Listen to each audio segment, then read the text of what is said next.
What's up, my wizards? It's Dev from Mtg. We like it a magic, and we got a sunny day in Georgia for once. It's been raining here for like 8 months, but anyway, I'm in a pretty good mood today, you know? Sun shining outside, woke up a little early in the morning to get to work, you know? Got some Kroger-branded s'mores Pop-Tarts, because those are the best Pop-Tarts.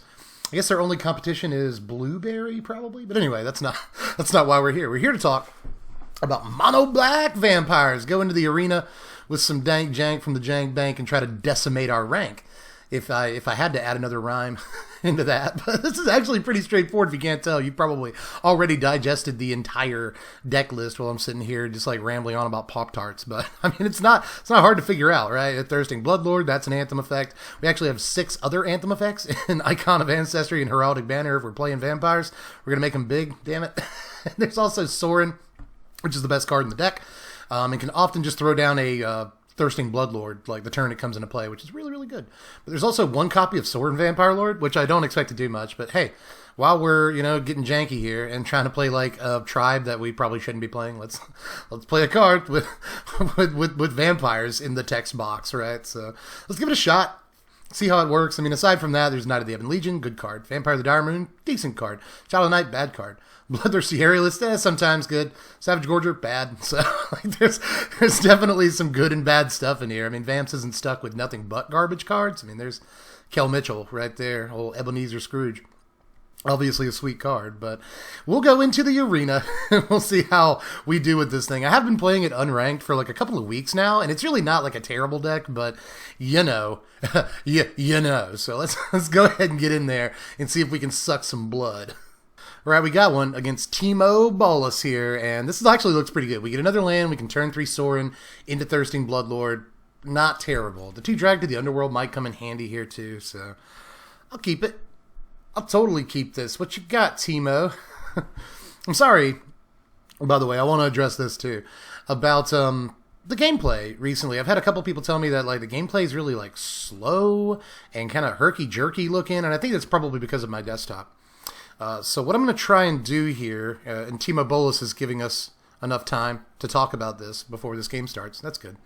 What I might do here is just start recording games on the laptop soon, because my laptop is amazingly better than my desktop for all intents and purposes. But I mostly edit on my desktop. That's where the software is. But I think I might start recording games on the laptop, see if that goes a little bit smoother for y'all, because I know I've had some complaints and I don't want to be like the one MTG YouTuber with like really crappy slow gameplay. So I'm gonna try to do what I can to fix that. But I think I've talked enough about that, and Temur Bolus is still not in the game. We'll see if they rope here. I don't think it's internet connection. Okay, they play Leyline, and that's something. I'm working on a mono blue flash list right now that's actually on the Patreon poll. It's a Kraken list. I've been trying to play with Nadir Kraken.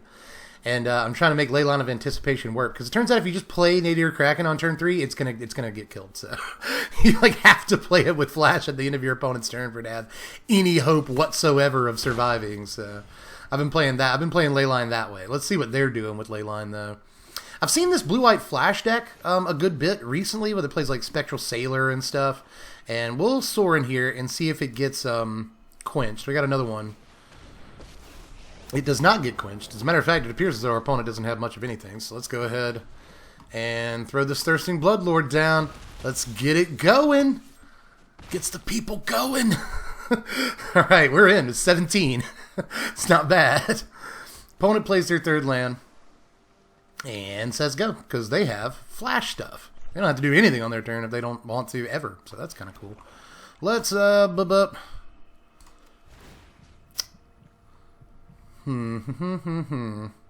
This one.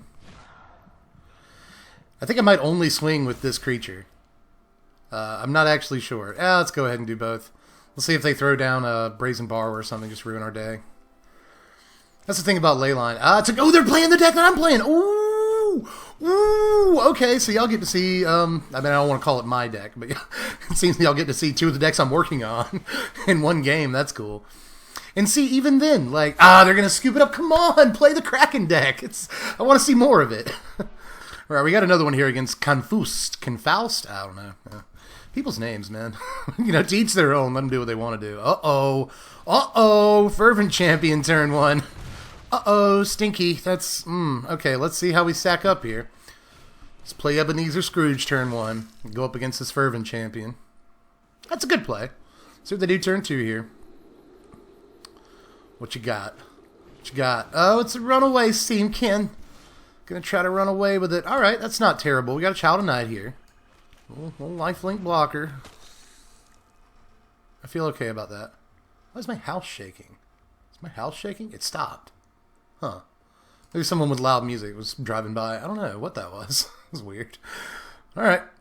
Did you guys hear it? Did you guys hear like the ba ba ba ba ba, the vibrations? I don't know. I don't know if that got picked up or not. But that was weird. I thought maybe the world was finally ending. It's gonna happen eventually. Anyway, they're gonna bone crush you this Knight of the Ebon Legion. That's a good play, if I say so myself.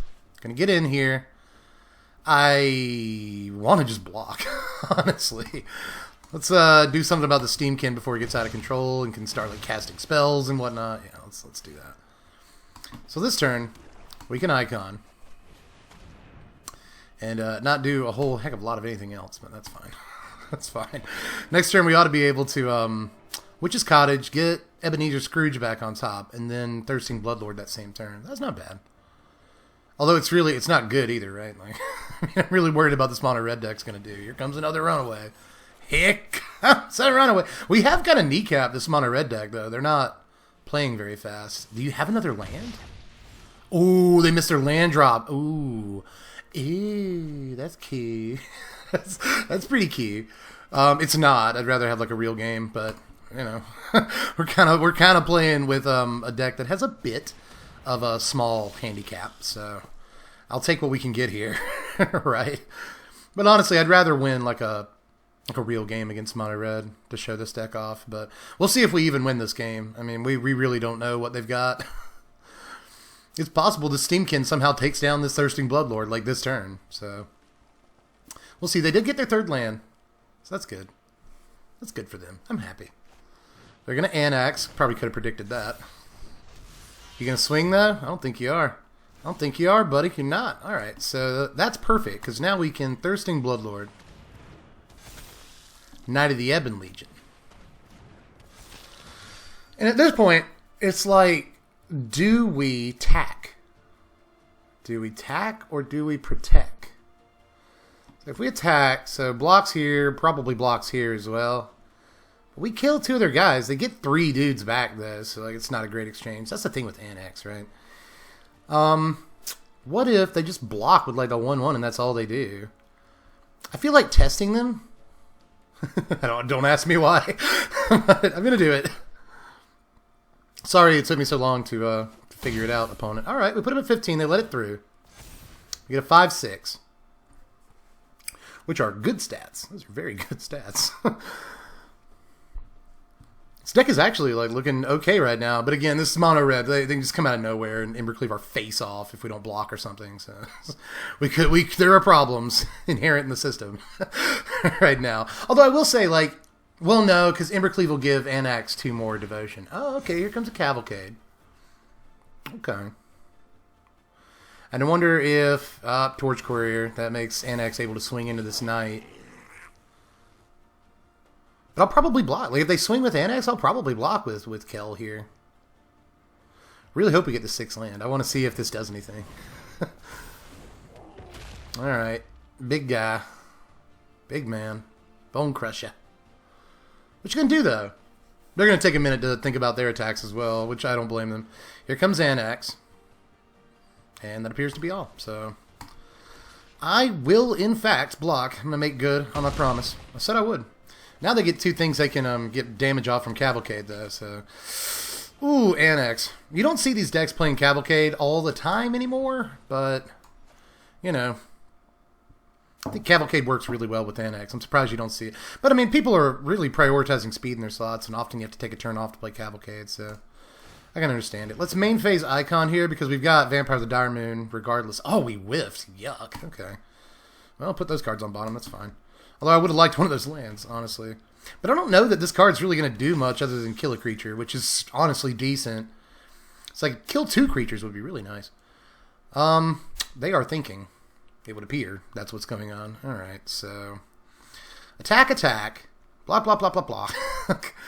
I really do. I feel like taking the aggressive line. I feel like we've got them on the back foot. Now, if they swing next turn, they just let these guys through. They go to 5. They swing next turn, and we could be in some trouble here. But I think the lifelink on Vampire might actually help out a lot, even against an Embercleave play. So I'm going to do it. I'm going to live on the edge, everybody. You know, this is mono black vampires. You know, if I was playing like blue-white control or mono red for that matter, and trying to like ladder and stuff, I probably wouldn't be so like, you know, loosey-goosey with my attacks here. But you know, I live dangerously, and I'm playing with mono white vampires. I'll have some fun. If we do survive this turn, like, they could be in some serious trouble on the crackback, so they got to consider that. Meanwhile, they do have Embercleave. Like, I'm almost convinced they have Embercleave. Did they not get their 4th land drop for Torbrand? That would be a thing too. So they're doing some thanking here. All right, so Fervent Champion, no Torbrand this turn, unless they run away Steamkin to 4 power, which it looks like they do. And at this point, they can Torbrand, which I would be very worried about, honestly. What you got? All right, straight to attacks. All right. Lots of damage on Cavalcade. Oh, and Fervent Champions will get bigger. 16, 15, 14. All right, so that's 4, 5, 6, 7, 8, 9, 10, 11, 12, 13, 14, 15. Okay. All right. So, I wonder what this last card in their hand is. I really do. All right. What I'm going to do is block a 1/1 so that they can't just shock. Now, if they have Embercleave, we still lose. No, we don't, actually. Well, no, they can Embercleave by taking counters off Runaway Steamkin. But, take a chance. Make him have it. Make him have Embercleave. Oh, my goodness. Are you going to do it now? No. Okay. Cool. We're at 4. Cool. Awesome. Anax. Ah, so they do have 2 blockers. Ooh, that's so bad. Okay. Ah, why was that last card Anax? Oh my goodness. Oh, that's so terrible. Why didn't we get another land this turn? Would have really liked that. We get a Savage Gorger, which we cannot play because we still haven't gotten the lands to do so. Throw this guy down. I think we're dead regardless next turn, aren't we? Okay, so we gain 4 life from this, so we're technically at 8. So block Bone Crusher, well, block Anax. Go up to 8. 1, 2, 3, 4. 5, 6, 7, 8, 9, 10, 11, 12, 13, 14 if this gets to +4/+4. But we can block twice. Well, we got no choice but to try to stay alive, right? We got no choice. So let's give it a shot here. Pretty much every card in their deck is live, because even if they get another land, they can Castle Embereth. But it doesn't look like they're going to get Steamkin to, you know, the amount of counters that let it produce mana and stuff. Let's see what happens. We're going to die from Cavalcade triggers before anything happens, so I don't know why they're thinking so much. I only just now realized. We're both kind of knee-deep in the combat step without realizing that Cavalcade just kills me. So let's just do that. Say good game to the opponent. And also, yes, I caught it before before you commented that Cavalcade was just going to kill us. Still, attacking that turn wouldn't really have done anything. We'd have lost that game regardless. But boy, did we come close. All right, we got one against Coronax here, and I'd really like to go first in these aggro games. But hey, here comes another Mountain and Scorch Spitter. We got another chance. We got another chance at it, is what you're telling me. So let's do the same thing we did last game that was somewhat successful for us, and throw down Kel Mitchell here to start the game. Blocks all these X1s, man. These 1/1s. It's going to get Bone Crushed, though. I'm pretty sure that's what happened to it last time. Sweet. We get 18 on Scorch Spitter's attacks. But we get a Child of Night. That's cool. Throw it down. Might actually, like, not block if they go attacking this turn, or they don't kill the Child of Night. 10 Street Dodger. That's a fine Magic card. You gonna make it unblockable? No, they don't. They're gonna see if we want to trade or something. Oh, they do make... Okay, they just waited. Alright. So, at this point, I kind of want to Sorin, to be honest. But, like, if we Sorin and then throw something down, then Sorin's at 1. It'll die to Scorch Spitter attacking it next turn, which I don't love. So, maybe we'll wait. Maybe what we'll do is we'll throw down Bloodthirsty Aerialist. And then next turn we can throw down Sorin, throw down the other Aerialist with its ability, and Vampire of the Dire Moon. That might actually be pretty good. So let's get in. Try to get a counter on Aerialist and get rid of the Scorch Spitter. That would be sweet. Nope, no blocks. Up to 19, got a big Aerialist, or at least a slightly bigger one. Here comes a unblockable 10 Street. I'm going to try and light up the stage, I would imagine. Come on, do it. Yeah, light it up. They got their land off of Lups, so that's why you don't play your land first. Anax over there. Something to worry about. It's just the best card in their deck. Oh, they're playing Skewer. Wow, you don't see that every day in Mono Red anymore. All right, we got a Heraldic Banner. Geraldo's Banner. So, I'm going to do what I was talking about last turn. Although, maybe I don't, actually. Hold on. 1, 2, 3, 4, 5. Next turn, right? So, we go down 3. We'll actually have 2 mana open when we play Heraldic Banner. If we draw another land, we can Bloodthirsty Aerialist. The thing is, I really kind of don't want to lose this Sorin. I really don't.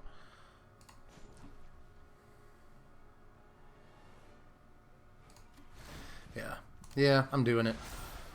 I'm doing it. Let's give it lifelink. Let's fly in for 4, and I feel like it might be kind of tough for the Mono Red deck to beat this. But let's see. Vampire of the Dire Moon comes down. Mountain on their side. Are they going to play Anax this turn so they don't lose it? Or are they just going to Torbrand? They're going to Torbrand. Okay. That's actually not terrible news. It really isn't. It does end up hitting Sorin for 3. That kind of hurts, but it's fine.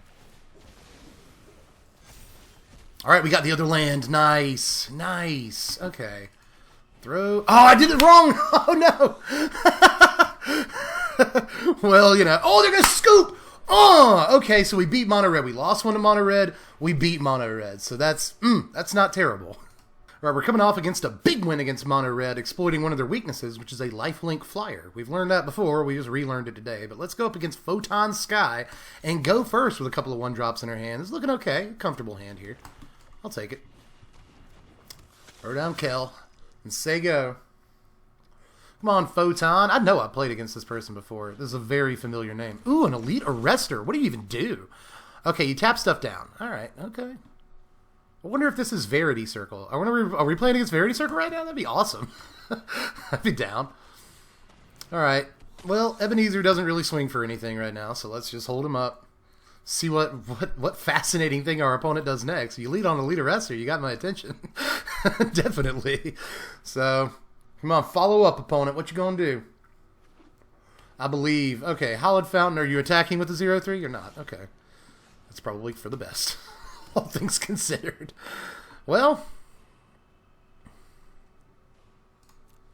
I guess we'll all attack. Pump the Knight. Which isn't my favorite thing to do in the world, but we don't have to play cards right now if we don't want to. Just make them answer this. Oh, it's Bant! Okay, here comes a Deputy. That's cool. We can just drag it to the Underworld. Alright, 4th land, which means we should be able to, yeah, we can Child of Night and then drag to the Underworld. I'm not going to fail in sequencing after I fail. I mean, opponent's still scooped, but I feel really bad for failing the sequencing in the last turn of that Mono Red game. Let's drag this to the Underworld where it belongs. Get back a 1-2 Kel, which is not great. Swing in with Dire Moon. VDM. It's my favorite music. VDM. And then say go. What you got, Bant Deck? What's this Bant Deck doing over here? Deputy Detention and Elite Arrestor. Oh, it's High Alert. Oh, that makes sense. Okay, so you're going to get in. That's fine. I don't care. Whatever. Okay, let's icon. Name Vamps. Get in. With a big shot. Big old attack step. Put him at 7. Get a 3-4 Vamp. Say go. Genesis. Temple of Plenty comes down on their side. They have 4 mana, which is not no mana. They can do something with their 4 cards in their hand. Man, High Alert. We're playing against High Alert. That makes me feel good. Deputy. What you gonna snag? Yeah, cool. Nice try, Mom. Fun police. Actually, I can't call a person playing High Alert the fun police. That's definitely not a good, not a true descriptor. Alright, so they're going to block Kel here. Bop, bop, bop. Put him at 2. I wonder if we have to worry about a sweeper. I really wonder that. But at the moment, there is literally no reason to play this Knight of the Ebon Legion. 0 reasons. So I'm not going to do it. We can win with what we have on the table right now. Time wipe. We do have to worry about sweeps. I knew it. Haha. Okay. So let's icon. Get an aerialist. They're going to say go. Aerialist. Kel Mitchell. Do something. I wonder if they have another time wipe. Which wouldn't be fine, but we still have some gas. Here's a Merfolk Secret Keeper on the table. Watley. Watley. Gonna gain some life. Good plays. Good plays all around. And then what? Tapped land. Hey, Soren. Soren. So, oh, and they're gonna scoop it up. All right, I understand why. So, whew, we've won some games today with this thing. Let's get one more in, I guess. I'm having fun. All right, we're in here against Screwy 474 with a pretty decent opener, honestly. I don't know if y'all have noticed, but some of our opening hands have been like really good in these games. And we're 3-1 so far. We lost 1 to Mono Red. We won 1 against Mono Red. Those are good metrics as far as I'm concerned. Let's throw down a Knight of the Ebon Legion here. We did get matched up against some jank last time, a High Alert deck, which is not something you see every day. But I'm wondering if the theory is holding true that like if you play jank on Arena, you meet jank. Like that's how the ladder works. But I guess that works out for us, right? But so far, some of these starts, like, look at this start. It's really good. And like next turn we get a Sorin too. Like that's not bad. We get a Sorin throw down Thirsting Bloodlord next turn. Like some of these starts are nasty. Like regardless of whether or not this is a budget deck, which it is. This is, I don't think this deck is very expensive at all. You know, I don't know how expensive Knight of the Ebon Legion is right now. Castle Locktwain's also in here, but we haven't activated it once. So you could probably go with like nothing but swamps if you wanted to. I just wanted a card advantage engine of some kind. But yeah, I don't know how much Sorin is, but it can't be that much, even though it's mythic. It really can't be that much. Alright, so it might just be Doom Foretold that we're playing against right now. Alright, let's throw down Thirsting Bloodlord. Get in with everybody. Blocks the Knight. Not terrible. Not bad at all. They're going to gain 2 from Melodus, go back up to 17. So if they can get like a Shatter this turn, it's going to really wreck our day. Here's a Doom Foretold. It's not actually the worst thing in the world. It's really not. Vampire of the Dire Moon. I guess they're all vampires. Shouldn't just say vampire.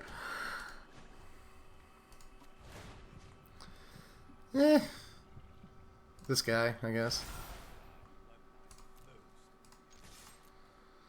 Get all the way in.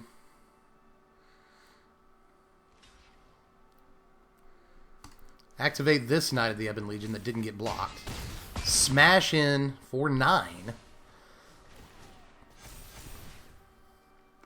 They'll sacrifice Treacherous Blessing here. Yep. We will sacrifice Sorin next turn and just play another Sorin.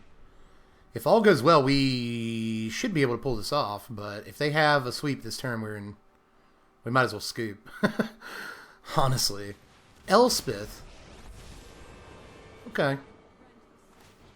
I guess I could be down with Elspeth. Resolve. Get rid of Sorin. Play a Sorin.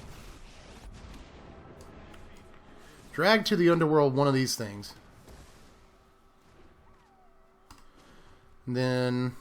Ooh, do I hold off? Hold on. So, okay, they block. They take 4, 5, 6, 7. They're dead anyway. So, boom. We beat Doom Foretold playing a bunch of super powerful cards, everybody. Budget mono black vamps is the truth. I had assumed originally we were just going to destroy our rank. Like, our rank was going to be garbage after this video. But no, we've actually moved up on the ladder since I started this video. That's pretty crazy. Wow, so that's That's mono black Vamps, everybody. Let's take another look at it here. Let me know how you feel like this deck could be improved upon. I'm just going to search Vampire here. I'm actually going to take the filters away and see if we get anything different. We don't for the time being. I actually think Sorin might be good if you want to go the black-white plan and do Cruel Celebrant, maybe Pitiless Pontiff, but I don't think you have to do that, honestly. Like, I think that might actually screw up your consistency a little bit. But these early starts are just so good. Like, you know, cards like Child of Night aren't great, and they didn't really do much for us in these games. Savage Gorger literally didn't do anything. We saw it once, but didn't play it. So, like, there's some flex in these slots, but I think there's like 26 Vamps in the deck, and I'd like to keep it at about 26 Vamps. I'd also like to add Vindictive Vampire, but we've got like 5 4-drops already in a deck with 23 lands, so I'm a little wary. We probably don't need Sorin Vampire Lords. You could probably find something else to put in there. I actually think maybe another Heraldic Banner might be like the right call, you know? Like, just having as many Anthem effects as possible is actually like pretty effective for beating your opponent before they can get to a sweeper, and then even after they play their sweeper, having stuff like Heraldic Banner and Icon on the board that don't get swept away. So when you play another Vampire, suddenly, you know, a 1/1 Vampire of the Dire Moon is like a 3/1. So that's you know, or 3/2. So that's, I mean, that seems pretty decent too.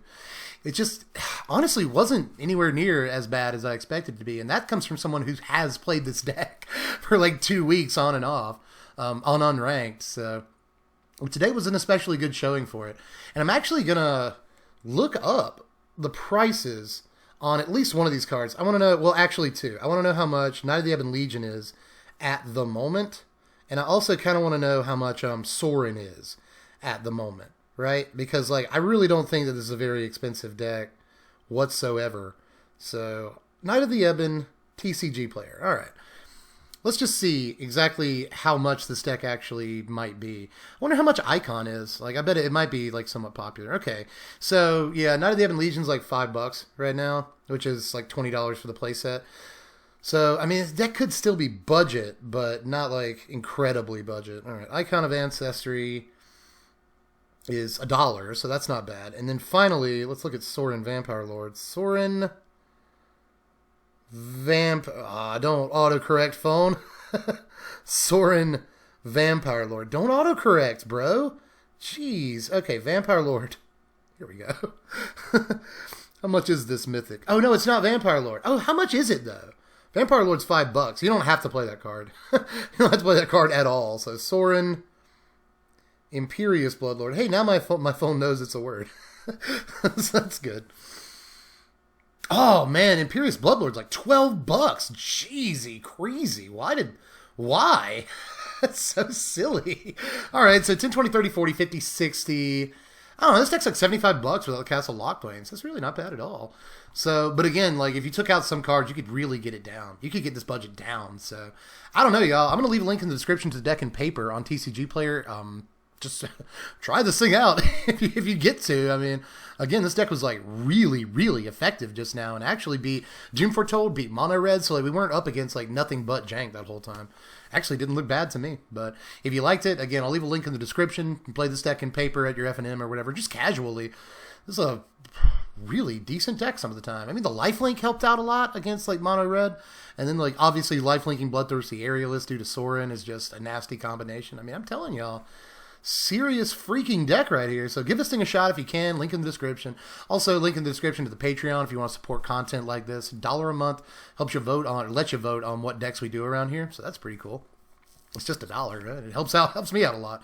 You can also subscribe to the channel if you want more stuff like this, because like Dank Jank is probably my favorite thing that we do on the channel. Just an excuse for me to play like whatever deck I want to at any time. And usually I use that opportunity to play really bad decks. But this one is not, obviously. So if this one impressed you as much as it did me, then hit the link in the description and go to check it out on TCG Player, do all that stuff. And yeah, I will catch you cats later. I think I might actually keep playing with this deck. I might do another video with this deck. Let me know if you'd be interested, because this is a fun deck. But anyway, I guess I'm done. So I'll catch you cats later. I'm Deb from The Place. Thanks for watching, my wizards. Spread love and be kind.